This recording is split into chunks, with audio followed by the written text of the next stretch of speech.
Silakan duduk. Salam. Ya, saudara-saudara, teks yang sebenarnya akan menjadi landasan untuk firman Tuhan pada sore ini itu mulai dari ayat yang ke-8 sampai ayat 18, Mazmur pasal 103. Tapi kemudian saya pikir kalau saya berikan eksposisi untuk ayat-ayat itu secara full, maka waktunya tidak akan cukup. Jadi hari ini saudara-saudara, tema tentang God our Father, Allah itu Bapa kita, itu saya hanya akan fokus kepada satu poin saja. Satu poin saja yang terdapat di dalam ayat 13 dan ayat yang ke-14 Mazmur 103. Seperti Bapa sayang kepada anak-anaknya, demikianlah Tuhan sayang kepada orang-orang yang takut akan Dia. Sebab Dia sendiri tahu apa kita. Dia ingat bahwa kita adalah debu. Nah, saudara-saudara, kalau saudara nonton film kartun, saya suka nonton film Tom and Jerry. Jadi kalau saya sudah sangat sibuk membaca buku, tulis paper dan lain sebagainya, saya biasa buka YouTube. Kemudian kalau kalian lihat di histori pencarian saya, itu mayoritas itu Tom and Jerry. Karena saya suka nonton karakter Tom and Jerry yang akur sebentar, tapi kemudian berkelahi terus menerus dan lucu. Nah, kalau saudara nonton film kartun, saudara-saudara, apakah Tom and Jerry atau film kartun apa saja, saudara akan lihat bahwa karakter dari tokoh-tokoh yang ada di situ itu adalah karakter satu dimensi. Nah, satu dimensi karena setiap tokoh itu dimaksudkan untuk menonjolkan satu karakter. Jadi kalau dia ditugaskan atau diperankan sebagai tokoh yang usil, yang jahil, yang nakalin orang, maka karakter itu yang akan saudara lihat terus menerus dari tokoh itu. Meskipun kadang-kadang dia baik, kadang-kadang dia naik sedikit, tapi kemudian dia jahil lagi, dia usil lagi, dia bikin jahat lagi kepada orang lain. Kalau tokoh itu dimaksudkan untuk dia jadi hero, jadi pahlawan, maka itu yang akan saudara lihat terus menerus. Jadi dia biasanya berpenampilan agak uraken, tapi menarik, dan kadang-kadang bicara itu lembut, tapi kemudian rada dingin. Dan begitu ada masalah, mendadak dia yang tampil di situ, kemudian melakukan hal-hal yang heroik, karena memang dia dimaksudkan untuk berperan sebagai pahlawan. Artinya yang saudara lihat di situ adalah karakter satu dimensi. Saudara hanya lihat satu sisi karakter dari tokoh yang berperan di dalam film-film itu. Apakah di dalam film action, film romantis, film kartun, dan lain sebagainya. Nah, saudara-saudara, hari ini banyak orang percaya Tuhan itu ada. Termasuk banyak orang Kristen percaya bahwa Tuhan itu ada, dan katanya percaya Tuhan yang diajarkan oleh Alkitab. Tapi Tuhan yang mereka percaya itu sebenarnya adalah kartun God, Tuhan kartun, Tuhan satu dimensi. Maksudnya apa? Maksudnya begini. Kalau saudara tanya orang-orang Kristen, Tuhan seperti apa yang kamu percayai? Saya kira mayoritas akan menjawab, Tuhan yang saya percayai adalah a loving God, Tuhan yang mengasihi. A loving God. Lalu bagaimana dengan Tuhan sebagai hakim? Bagaimana dengan Tuhan sebagai raja? Oh, saya tidak terlalu suka, karena saya tidak suka dihakimi. Saya juga tidak suka karakter Tuhan sebagai raja, karena itu berarti dia menguasai segala sesuatu dari hidup saya, dan saya tidak punya tanda kutip privasi. Tuhan sebagai raja berarti setiap inci dari hidup kita itu diatur, dikendalikan oleh Tuhan. Dia kuasai semuanya, dan tidak ada yang benar-benar menjadi milik mutlak dari hidup kita. Itu Tuhan sebagai raja. Dan banyak orang tidak suka Tuhan yang begitu. Itu sebabnya mereka pick and choose, memilih. Oke, saya hanya ingin Tuhan yang mengasihi. Saya hanya ingin Tuhan sebagai my best friend, sahabat karib saya. Tapi begitu saudara bicara tentang Tuhan sebagai judge, Tuhan yang adil, Tuhan yang holy, Tuhan sebagai King of Kings, mereka tidak suka itu. Kenapa? Karena kita punya cartoon God, kita punya Tuhan satu dimensi. Dan saudara-saudara, Tuhan yang begitu, Tuhan satu dimensi begitu, itu berhala. Itu bukan Tuhan yang diajarkan di dalam Alkitab. Itu adalah berhala. Tuhan yang diajarkan di dalam Alkitab adalah Tuhan yang mengasihi dan adalah sahabat dan adalah raja dan adalah hakim dan seterusnya. Ada banyak gambaran tentang sifat dan karakter Tuhan. Kita harus terima semua itu sebagai gambaran utuh mengenai Tuhan yang kita sembah. Kalau kita harus pilih salah satu atau hanya dua dari sekian banyak sifat dan karakter Tuhan, kita berakhir dengan memiliki kartun God, Allah kartun. Nah, salah satu potret gambaran tentang Tuhan di dalam Alkitab, dan ingat ini bukan satu-satunya. Salah satu gambaran tentang Tuhan di dalam Alkitab yang sangat dominan adalah Tuhan sebagai Bapa kita. Tuhan adalah Bapa kita dan kita adalah anak-anaknya. Nah, di dalam ayat 13, ayat 14, Mazmur 103 tadi, ada satu poin penting yang menggarisbawahi karakter Tuhan sebagai Bapa kita.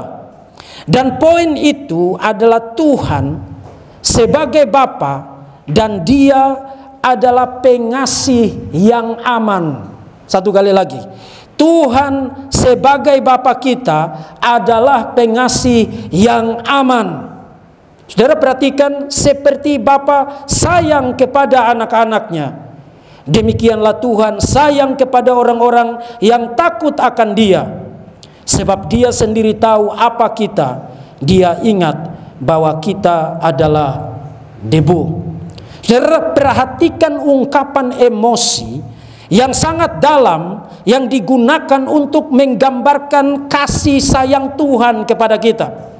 Kalau saudara perhatikan ayat 13, ada kata sayang di situ, diulangi sebanyak 2 kali, dan kata bahasa Ibrani yang digunakan di situ yang diterjemahkan dengan sayang itu memang sulit diterjemahkan. Tapi kita dapat gambaran tentang apa maksudnya Tuhan sayang kepada kita dengan melihat bagaimana kata itu digunakan di dalam Perjanjian Lama. Ada 2 contoh penting, 2 tempat penting di mana kata itu, kata kerahem dari kata raham yang diterjemahkan dengan sayang di situ. Ada 2 contoh penting kata itu digunakan, dan itu menggambarkan tentang kedalaman, keagungan kasih sayang Tuhan sebagai Bapa bagi kita. Tempat yang pertama di mana kata yang sama digunakan adalah Yesaya 49 ayat yang ke-15. Dapatkah seorang perempuan melupakan bayinya? Ini satu pertanyaan retoris, artinya jawabannya tidak. Dapatkah seorang perempuan melupakan bayinya sehingga ia tidak menyayangi anak dari kandungannya? Jawabannya tidak. Sekalipun dia melupakannya, aku tidak akan melupakan engkau. Jadi pertanyaan di dalam ayat tadi normalnya adalah seorang ibu itu tidak mungkin melupakan anaknya. Tidak ada seorang ibu yang waras kecuali yang gila. Tidak ada seorang ibu yang pernah bisa melupakan anak yang lahir dari rahimnya sendiri. Itu sebabnya melalui Yesaya dengan pertanyaan retoris ini Tuhan bilang, dapatkah seorang perempuan, seorang ibu melupakan bayinya sehingga ia tidak menyayangi anak dari kandungannya? Jawabannya adalah impossible, tidak mungkin. Tidak mungkin seorang ibu melupakan bayi dan anak yang lahir dari kandungannya sendiri. Jadi apa maksudnya kerahem di sini? Apa maksudnya menyayangi di sini? Kasih Tuhan yang digambarkan dengan kata itu berarti kasih yang tidak mungkin melupakan. Kasih yang tidak mungkin melupakan. Dan itu digambarkan seperti seorang ibu yang tidak mungkin melupakan anaknya sendiri. Dan bahkan dilanjutkan, sekalipun ada ibu yang cukup gila untuk melupakan anaknya sendiri, sekalipun dia melupakannya, aku tidak akan melupakan engkau. Jadi kasih Tuhan sebagai Bapa adalah kasih yang tidak melupakan. Nah, saudara-saudara, seberapa sering kita mengingat Tuhan? Seberapa sering kita mengingat Tuhan? Kita cenderung sama seperti anak-anak yang sibuk bermain, sibuk dengan keluarga kita, sibuk dengan teman-teman kita, sibuk dengan ruang-ruang tersembunyi di dalam hidup kita, sibuk memikirkan pekerjaan. Kemudian kita hanya ingat Tuhan saat semua orang sudah menyakiti kita. Pada saat kita tidur, mematikan semua lampu di dalam kegelapan, kemudian pikiran kita menerawang. Samar-samar kita ingat Tuhan di dalam kegelapan malam itu. Kita ingat sambil kita kelelahan. Kemudian tidak lama, 30 menit kemudian kita tertidur. Lalu besok kita kembali ke perputaran kesibukan yang sama. Saudara, kita kalau mau jujur di hadapan Tuhan, kita lebih sering melupakan Tuhan dibandingkan dengan mengingat Tuhan. Tapi Tuhan berkata, aku tidak melupakan engkau. Bukankah itu kasih yang aman? Jadi Tuhan dikatakan sebagai Bapa kita karena Dia adalah pengasih yang aman. Dan bukti Dia pengasih yang aman adalah Dia mengasihi kita dengan kasih yang tidak melupakan. Kemudian contoh yang kedua dari kasih Tuhan sebagai Bapa itu terdapat di dalam 1 Raja-Raja. 1 Raja-Raja pasal 3 ayat yang ke-26. Itu satu cerita yang sangat terkenal ya. Ini awal masa pemerintahan Salomo. Salomo berdoa minta hikmat, dan Tuhan bukan hanya kasih dia hikmat, tapi Tuhan juga kasih dia kekayaan. Dan di awal masa pemerintahan itu ada satu peristiwa. Ada seorang ibu, anaknya, bayinya itu meninggal. Kemudian karena dia sangat overwhelming dengan kesedihan, keterhilangan itu, dia pergi kepada ibu yang lain yang punya bayi. Kemudian dia ambil bayi itu sebagai miliknya. Lalu ibu yang bayinya diambil itu besok dia tahu, oh bayi saya diambil oleh perempuan itu. Kemudian mereka datang kepada Salomo minta keputusan yang adil. Nah, saudara-saudara, waktu itu belum ada teknologi untuk orang tes DNA. Jadi you tidak punya cara untuk tahu apakah ini anak ibu itu atau anak ibu yang ini. You tidak ada caranya waktu itu. Kemudian karena Salomo diberikan hikmat, wisdom, bijaksana oleh Tuhan, lalu Salomo bilang, oke, supaya adil, mari kita potong anak itu jadi 2. Kita potong anak itu jadi 2, separuhnya untuk kamu, separuhnya untuk dia. Adil bukan? Semua dapat, yang satu dapat setengah, yang satu dapat setengah. Tapi kalau saudara baca ayat yang ke-26, pada ayat yang ke-26, ibu yang benar-benar punya anak itu dia bilang begini, maka kata perempuan yang empunya anak yang hidup itu kepada raja. Perhatikan, ini kepada raja. Nanti sebentar lagi saudara akan tahu betapa berbahayanya kata-kata ini. Maka kata perempuan yang empunya anak yang hidup itu kepada raja, sebab timbul belas kasihan. Kata bahasa Ibrani yang sama yang digunakan di Mazmur 103 ayat yang ke-13. Timbul belas kasihannya terhadap anaknya itu, katanya, ya Tuanku, berikanlah kepadanya bayi yang hidup itu, jangan sekali-kali membunuh dia. Tetapi yang lain itu berkata, supaya jangan untukku ataupun untukmu penggallah. Saudara, ini adalah kasih yang berbahaya. Kenapa kasih yang berbahaya? Karena dengan mengaku begitu, ambil aja untuk dia. Artinya dia bilang anak itu bukan punya saya. Tadi saya berbohong kepada kamu, wahai Raja Salomo. Tidak apa-apa kamu anggap saya berbohong. Ambil aja anak itu. Asalkan anak itu tetap hidup. Itu adalah kasih yang berbahaya bagi dirinya sendiri. Karena dengan berkata begitu, ibu itu akan dianggap berbohong. Dan saudara tahu apa yang saudara akan alami kalau saudara berbohong kepada raja? Saudara akan berhadapan dengan hukuman yang sangat-sangat besar. Saudara mungkin akan dicambuk, saudara mungkin akan dipukul, bahkan mungkin saudara akan dipancung kepalamu. Saudara akan kehilangan nyawa karena berbohong kepada raja. Saudara, akibat dari kata-katanya itu, Salomo kemudian memberikan anak itu kepada, karena dia tahu hanya ibu yang benar-benar punya anak ini yang bisa memiliki kerelaan hati yang demikian. Pada waktu ibu itu bilang, jangan bunuh anak itu, biarkan dia dapatkan anak itu, ambil saja, jangan bunuh. Sebenarnya apa yang dikatakan ibu itu? Yang dikatakan ibu itu adalah bawa semua rasa sakit itu ke sini.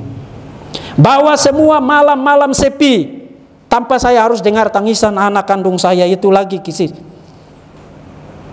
Saya akan merindukan anak itu. Dan kerinduan itu pasti akan menyiksa saya. Tapi ambil saja anak itu, saya akan tanggung semua itu. Bahkan bawa cambuk itu ke sini, bawa pedang itu ke sini dan penggal kepala saya. Ambil anak itu. Yang penting anak itu baik-baik saja. Tidak apa-apa saya mengalami semua itu. Nah, itu adalah kasih dari seorang ibu yang sangat agung dan sangat dalam, yang bahkan mungkin membuat saraf kita bergetar. Itu kasih yang beresiko, kasih yang menyakitkan, kasih yang melepaskan kesenangan diri sendiri, kasih yang keluar dari ego, keluar dari selfishness, kasih yang memberikan pengorbanan maksimal untuk orang yang dikasihi. Asalkan dia baik-baik saja, tidak apa-apa, saya tanggung semua penderitaan itu. Itu yang dikatakan oleh ibu itu. Saudara, pada waktu saudara memasuki satu relasi kasih sayang, saudara harus ingat satu hal. Saudara sedang memasuki satu relasi yang beresiko. Sebab tidak ada relasi kasih sayang tanpa resiko. Tidak ada relasi kasih sayang tanpa resiko, bahkan yang mendatangkan rasa sakit, rasa sepi. Kamu tidak lagi memikirkan dirimu sendiri, karena sekarang seluruh duniamu adalah orang itu. Kamu tidak lagi mempedulikan kesenanganmu, tidak lagi mempedulikan kepentinganmu. Yang penting dia baik-baik saja, kamu senang. Itu kamu memasuki satu relasi yang sangat beresiko. Itu yang digambarkan di dalam cerita ini. Dan Tuhan menggunakan kata itu untuk menggambarkan betapa dia mengasihi kita. Tuhan menggunakan kata itu untuk menggambarkan bahwa dia memiliki kasih yang tidak melupakan kita. Tapi juga dia memiliki kasih yang beresiko bagi dirinya sendiri. Saudara tahu? Saudara tahu apa bukti paling besar dari kasih Bapa? Saudara jangan lupa ayat terkenal di dalam Perjanjian Baru. Karena begitu besar kasih Allah akan dunia ini, sehingga ia telah mengaruniakan anaknya yang tunggal, supaya setiap orang yang percaya kepadanya tidak binasa, melainkan beroleh hidup yang kekal. Saudara-saudara, di salib itu, di bukit tengkorak itu, bukan hanya sang anak, bukan hanya Yesus yang mengalami apa yang disebut dengan fatherlessness, ketiadaan Bapa. Saudara, di atas salib itu Yesus bilang apa? Allahku, Allahku, mengapa engkau meninggalkan aku? Seumur hidupnya, setiap kali ngomong dengan Bapa, Yesus selalu bilang, Bapakku, Bapakku, Bapakku, my Father, my Holy Father. Tapi di atas salib itu, Yesus tidak bilang Bapakku. Yesus bilang, my God, why has you forsaken me? Mengapa engkau meninggalkan aku? Yesus mengalami fatherlessness, ketiadaan Bapa di situ. Bapa sekarang adalah my God yang akan menumpahkan cawan murka itu kepada sang anak untuk ditanggung. Tapi bukan hanya Yesus. Kalau Yesus mengalami fatherlessness, maka dari pihak Bapa, apa yang dialami oleh Bapa? Sonlessness, ketiadaan anak. Karena sekarang anak tunggalnya telah kehilangan bapaknya, dan kalau anak kehilangan bapaknya, maka bukan hanya anak yang kehilangan, bapa sendiri mengalami kehilangan, mengalami sonlessness. Anak tunggalnya pada momen itu harus dilihat sebagai orang berdosa yang memuakan, yang menanggung seluruh tumpahan cawan murka dan keadilan Allah. Jadi ketika Alkitab berkata sebagai Bapa Dia mengasihi kita, sayang kepada kita, saudara harus ingat, pernyataan itu adalah pernyataan yang beresiko. Sebab tidak ada kasih sayang yang tidak beresiko. Waktu Tuhan memasuki relasi covenant, relasi kasih sayang dengan kita, Tuhan mengambil serta membayar resikonya dengan anak tunggalnya sendiri, Yesus Kristus.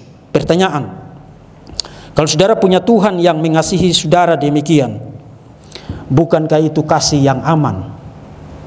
Jadi satu kali lagi, Tuhan mengasihi kita sebagai pengasih yang aman. Kasih Tuhan itu aman, kasih yang tidak melupakan, kasih yang mengorbankan diri, kasih yang tidak egois, kasih yang tidak selfish, kasih yang rela mengorbankan diri demi kepentingan dari orang-orang yang Dia kasihi. Tapi saudara jangan lupa, karena ada satu pertanyaan penting yang saudara harus tanyakan dari teks itu adalah kenapa? Kenapa Tuhan mengasihi kita sedemikian? Kenapa sebagai Bapa Dia mengasihi kita sedemikian? Nah, biasanya kalau saya tanya orang dari dua ayat ini, kenapa Tuhan mengasihi kita sedemikian sebagai Bapa? Biasanya mereka akan jawab dari ayat 13, ya Dia mengasihi kita karena kita adalah anak-anaknya, karena kita takut akan Dia. Seperti Bapa sayang kepada anak-anaknya, demikian Tuhan sayang kepada orang-orang yang takut akan Dia. Jadi kenapa Tuhan mengasihi kita? Mereka jawab dari ayat 13. Saudara, alasannya tidak ada di ayat 13. Sedangkan perhatikan Alkitab saudara. Kata karena, kata sebab itu muncul di mana? Tidak muncul di ayat 13. Saudara, kita dikasihi di dalam ayat itu alasannya bukan karena kita anak-anaknya, bukan. Bukan juga karena kita takut akan Dia, bukan. Alasannya ada di ayat yang ke-14. Sebab, artinya alasannya bukan? Karena Dia sendiri tahu apa kita. Dia ingat bahwa kita adalah debu. Jadi kenapa Tuhan sebagai Bapa mengasihi kita sedemikian? Apa alasannya? Menurut teks itu, alasannya adalah karena Dia tahu kita ini debu. What? Debu. Jadi Tuhan mengasihi kita karena kita tanah. Saudara, metafora tanah, metafora debu, itu apa artinya? Kamu tidak merias diri dengan debu. Kenapa? Karena debu itu kotor, jorok. Kamu tidak menghias sesuatu dengan debu. Kenapa? Karena debu itu menyimbolkan, merepresentasikan nature sinfulness kita. Broken, gampang pecah, gampang hancur, tidak punya kegunaan kecuali kalau digunakan. Plus Paulus menggunakan kita ada di tangan Tuhan sebagai penjunan. Tuhan membentuk kita seperti penjunan yang membentuk tanah liat itu menjadi sesuatu yang berguna. Kita tanah, kita debu, baru berguna kecuali dijadikan berguna oleh Tuhan. Dan di dalam ayat ini, alasan kenapa Tuhan sedemikian mengasihi kita, itu bukan karena kita itu nice. Jangan salah loh. Alasannya adalah karena kita itu debu. Saudara, yang menarik dari studi tentang teologi agama-agama adalah, kalau saudara studi hanya khusus tentang tema love, kasih, apakah agama-agama dunia memiliki tema kasih dalam kaitan dengan karakter Tuhan yang disembah di dalam agama-agama dunia. Saudara akan temukan bahwa tidak ada satupun agama, satu kali lagi, tidak ada satupun agama di muka bumi ini, betul-betul tidak ada satupun yang pernah mengajarkan bahwa Tuhan yang mereka sembah itu adalah Tuhan yang kasih. Tidak pernah. Tidak punya ajaran tentang love. In fact, sekitar 28 kali kata kasih digunakan di dalam kitab suci mereka. Dan 21 kali adalah kasih yang negatif. Tuhan tidak mengasihi, Tuhan tidak mengasihi, Tuhan tidak mengasihi, kasih yang negatif. Dan selebihnya itu digunakan secara kondisional. Allah mengasihi orang-orang yang taat. Jadi kalau kamu taat, kamu dikasihi oleh Allah. Allah mengasihi orang-orang yang beriman. Jadi kalau kamu beriman, kamu dikasihi oleh Allah. Allah mengasihi orang-orang yang tidak berlebihan. Jadi kalau kamu tidak lebay, kamu dikasihi oleh Allah. Kasih yang kondisional. Tapi tidak pernah satu kali pun saudara ketemu pernyataan bahwa God is love. Allah adalah kasih. Kasih pada dirinya sendiri, di dalam dirinya sendiri, sebagai karakternya. You tidak temukan itu di dalam kitab suci manapun, dalam agama manapun, di dalam dunia ini, selain Allah yang diajarkan di dalam perjanjian lama dan di dalam perjanjian baru. You tidak punya doktrin kasih terkait dengan karakter Allah di dalam agama manapun di dalam dunia ini, kecuali hanya ada di dalam Alkitab, perjanjian lama dan perjanjian baru. Dan bukan hanya itu, bukan hanya itu, karena kalau you punya kasih yang kondisional, kalau kamu baik pada saya baik pada kamu.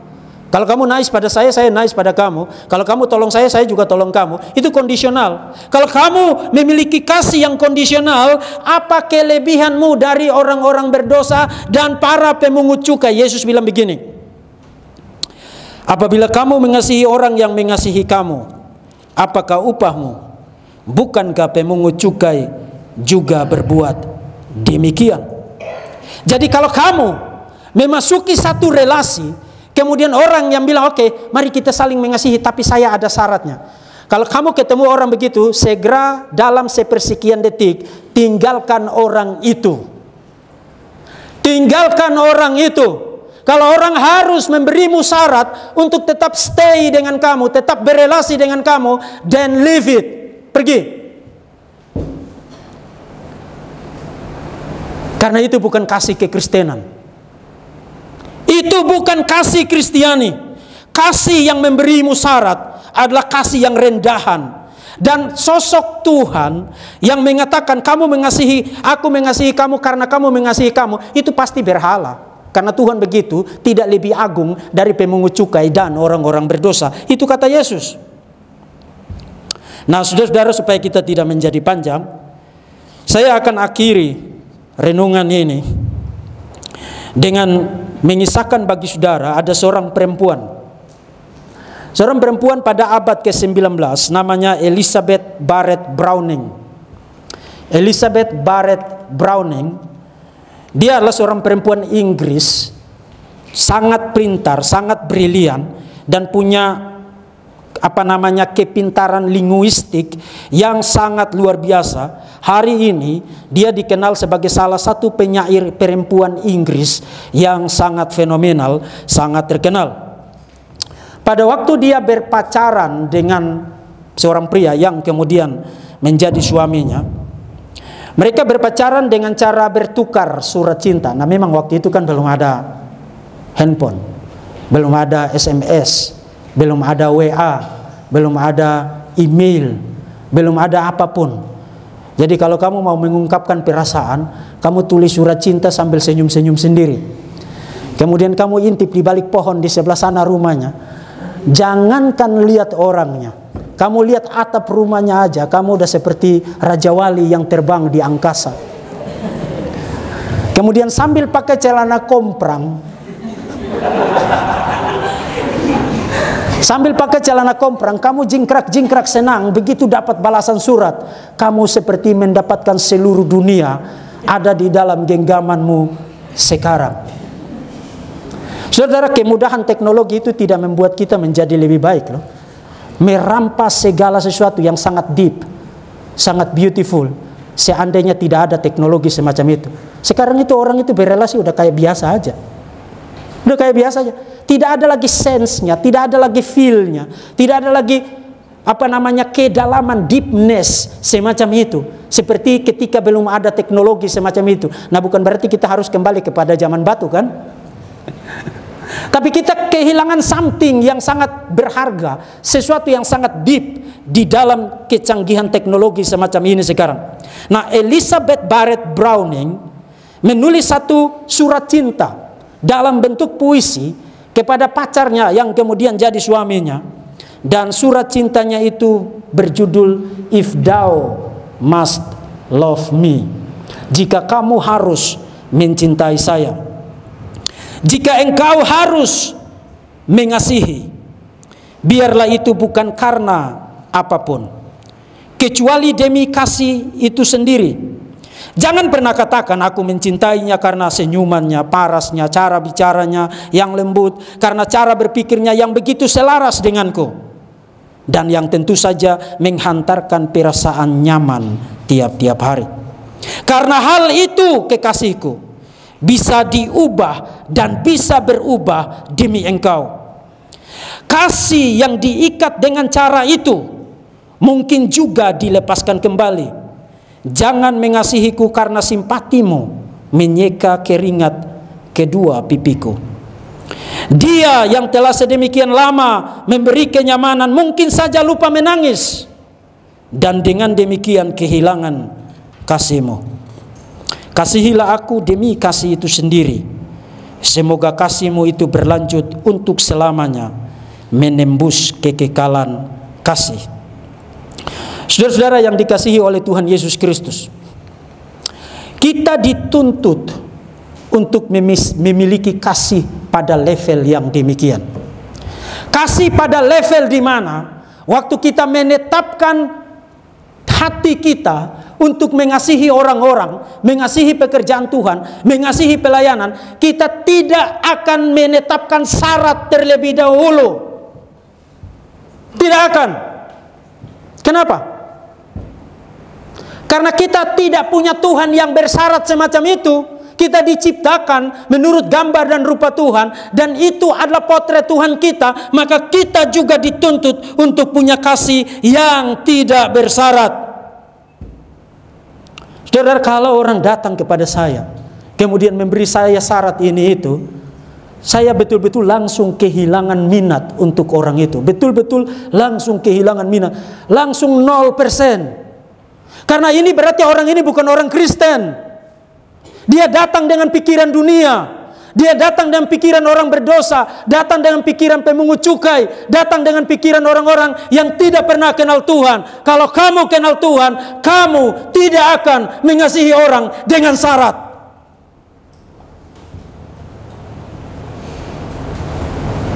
Karena itu adalah potret dari Bapa kita yang ada di surga. Itu adalah gambar dari Bapa kita yang mengasihi kita dengan kasih yang aman. Kenapa kita dapat mempercayai Tuhan sebagai Bapa kita dengan rasa aman? Karena Tuhan tidak kasih syarat untuk kita. Saudara, waktu kamu baik, Tuhan lebih mengasihi kamu. Waktu kamu nakal, Tuhan lebih mengasihi kamu. Waktu kamu taat, Tuhan lebih mengasihi kamu. Waktu kamu tidak taat, Tuhan juga lebih mengasihi kamu. Kenapa? Karena waktu Dia mengasihi kita, Tuhan berkata, saya tahu kamu adalah debu. Mari kita berdoa.